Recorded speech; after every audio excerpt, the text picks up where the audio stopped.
ప్రభువైన యేసుక్రీస్తు నామమున వందనములు, శుభములు.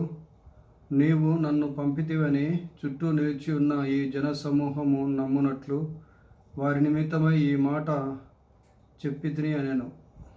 ఆయన అలాగు చెప్పి తండ్రితో లాజరు బయటికి రమ్మని బిగ్గరగా చెప్పగా, చనిపోయిన వాడు కాళ్ళు చేతులు ప్రేత వస్త్రములతో కట్టబడిన వాడై వెలుపలికి వచ్చెను. అతని ముఖమునకు రుమాలు కట్టి ఉండెను. అంతటా యేసు, మీరు అతని కట్లు విప్పి పోనీయుడని వారితో చెప్పెను. కాబట్టి మరియా యొద్దకు వచ్చి ఆయన చేసిన కార్యమును చూచిన యూదులలో అనేకులు ఆయన యందు విశ్వాసం ఉంచిరి.